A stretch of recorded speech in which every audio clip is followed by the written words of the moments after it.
7. The tongues of leaders. James chapter 3, verses 1 to 5. My brethren, be not many masters, knowing that we shall receive the greater condemnation. For in many things we offend all. If any man offend not in word, the same is a perfect man, and able also to bridle the whole body. Behold, we put bits in the horses' mouths that they may obey us, and we turn about their whole body. Behold also the ships, which though they be so great, are driven of fierce winds, yet are they turned about with a very small helm, whithersoever the governor listeth. Even so the tongue is a little member, and boasteth great things. Behold, how great a matter a little fire kindleth. James chapter 3, verses 1 to 5. The entire 3rd chapter of James takes up again the problem of speech, of verbal sinning.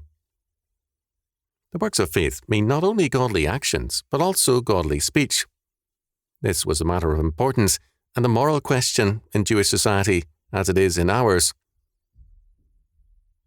In civilized and more or less orderly societies, men are more prone, because it is safer, to unleash hatred and hostility by their tongues than by aggressive action. In many backward societies, men are often very careful to speak guardedly, because ugly words can mean their death. At least one people still have no word for no, because rejection is dangerous. Women have a reputation for being looser with their tongues, but this is unusual when they do not confront the world directly, but do so only through a father or a husband. Speech is a means of aggression and war, and it is more likely to be used, and more safely used, in an orderly society. James thus wrote to a people living in an orderly context, and this is therefore especially true for church peoples in our time. He begins by warning, Brethren, be not many masters, or better, teachers, that is, rabbis or pastors.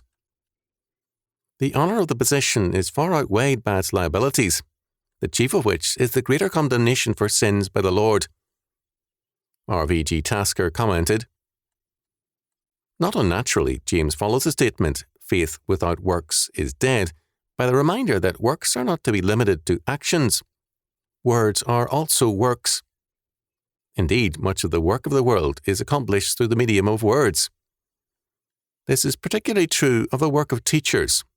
Hence, James sounds the warning, Let not many of you become teachers. Revised Standard Version. Often the words of teachers leave an indelible impression for good and evil upon receptive and immature minds. Teachers are continually engaged in passing judgments, both moral and intellectual.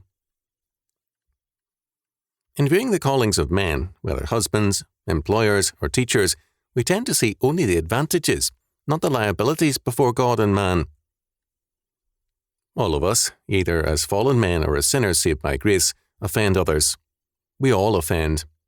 The man who does not offend by word is a mature man who has learned to bridle his tongue. We all offend others in many things. However, the man who does not offend by his speech is a mature man, because he has learned to keep his tongue in check. Verse 2. Speech is thus presented as a criterion of character. It is one of the key works, at the very least, that indicates what we are. It reveals what we think, both about ourselves and about others. Because speech is often a form of backbiting, it is very deadly. Our Lord repeatedly speaks of the evil of the unbridled tongue, as in Matthew chapter 12, verses 33 to 37. Either make the tree good and his fruit good, or else make the tree corrupt and his fruit corrupt, for the tree is known by his fruit. O generation of vipers, how can ye, being evil, speak good things?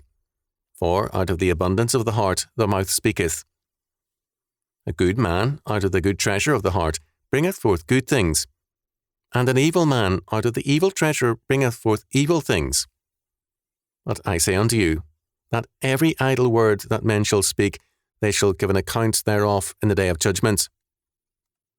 For by thy words thou shalt be justified, and by thy words thou shalt be condemned.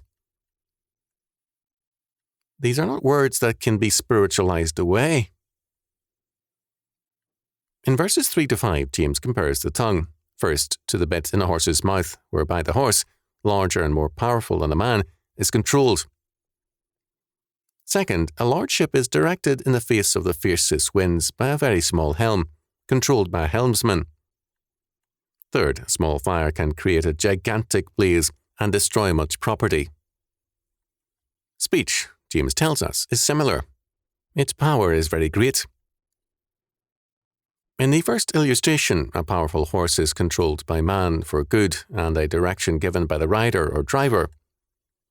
Similarly, the tongue is a controlling force for good or for evil. It provides leadership and direction. To use the tongue, created with so noble a purpose, for evil is to abuse a power given to us. Second, the life of those aboard a ship depends in a storm especially on the helmsman. His command of the helm brings life or death to all on board. We must remember that, in these early verses, James speaks of potential teachers or pastors. Their use of the tongue can either save or shipwreck a congregation. Third, the analogy of fire is used. A small spark can burn down a house or destroy a forest. We must again remember that James was writing to Jewish Christians who, like modern ones, had the security of a somewhat orderly society.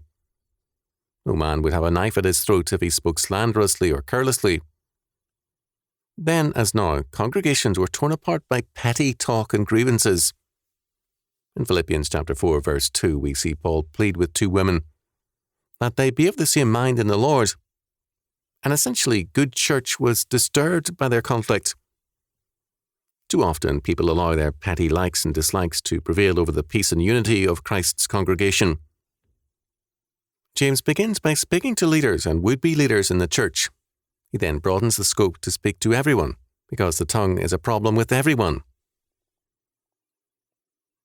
In my youth, a pastor, speaking on James chapter 3, said that a tongue was either the last thing to be converted, or else what first revealed a person's unconverted status. He was not sure which. In any case, it is serious. A missionary in my youth spoke on the various diseases common to his mission field. Some were unknown to an American community, but so common in that out-of-the-way area as to be taken for granted. What sickened his listeners was an accepted fact of everyday life in his field.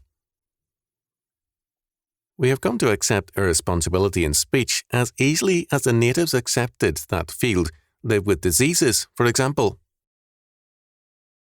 James began with the leaders and prospective leaders. Today, we too often hear of the rash and irresponsible comments of pastors and of prominent churchmen, and it is important to remember that James describes the tongue as a potentially destructive force in all of life, in church, home, workplace, and society. Words, like a small fire, can set alight a great conflagration. Moreover, God holds us accountable for every idle word,